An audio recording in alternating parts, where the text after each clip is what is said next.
Madame Moussipe, on a le d'assistance humanitaire d'urgence, donc kala konti donc assalamu alaikum. Hare ko andi ngol ko jawona tan hare do andi do no Moussipe e feno saydo den wallude haray Moussipe meden ben be sonnabe be tawden haray ka nokkureji ko tawata vraiment Allah hida yallaki hare non yiden hamdina ni Allah bay Allah joni en ciutal ye yaadu e tonde waabe ni sottude wobbe mabbe ton beru jabube ben en dara no walli rembe ko fi Allah woti annabi joni e ko Moussipe haray piji di wela fi don ani no menen kamen ko wowi se ben walde julbe Allah ben fu bayare ko golle muddude men jokki ben bumata gesel di kono en galdo no seedi ko serani non on tini ka meden lagine do haray kambe hibe boni buruma kono si woni tumbe andi hunde bonde horema haray wawata hande kada kawtal haray hibe nyiddima hibe aybimma raison pour laquelle remi be wadde dum do fi cas particulier be do cas particulier be do pardon haray kono wodi de bimbe do me yeme windi be dans un centre de formation alhamdulillah ça s'est très bien passé haray joni non haray partenaire be wona o partenaire do ko tanti aissatu wonbe kam medem Amérique partenaire be mem be ronkata be somata be habata woni ko neldi men jawle be ni mariam hara yow sondana e nyaamete ko mun e juube e nabaka mabbe be mureji si tay woni ko bet sabu du woni yaltinde be naba be ka saare tonde hara hande kadi be yaltali hara ko teddugalle mo hino do bidon goto nebba saako didi maaro ndobbo ko basale non ala won kamakiti fiw ko saako basale men sodi men feccani be hara basale ala fiw dum do ko loboti yani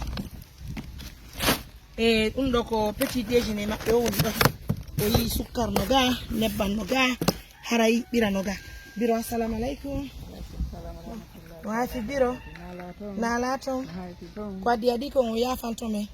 ni mbodo gido smeden ettudedi ko fi hollugol partenaire be amen ben wonde mako be walliti men ko hare meden tippi golle moddude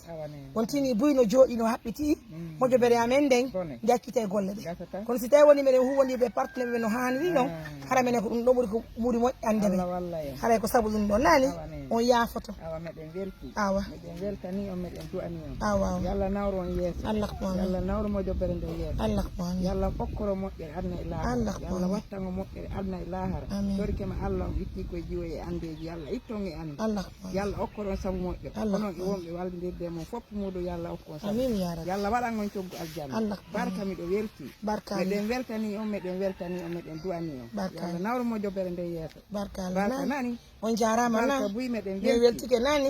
haray ko andinti gollon haray dey hande be windama ka lekkol haray joni men sodi matériel ji mabbe ni ko mankani me wokko machine c'est partenaire be walli men fi machine kadi haray me de welti ko jangobe fuɗɗoto golle be nani on jarama hara on jentaki himbe ben be sowi sina be yala kadi joni be nayo yalti mo nani munye dogune yalla yo change on lomo tum bimbi si weti yo salligo juula so mo salligade o juula salli diwata e makko pour pewanga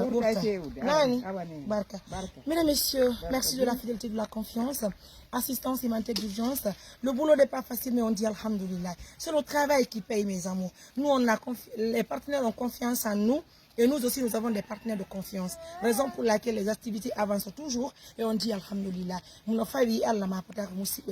Allah quand il nous protège, continuez à partager nos émissions. Vous nous aidez d'ailleurs de faire la publicité de notre ONG. Ça fait plaisir. Hein? Prenez bien soin de vous. Bye.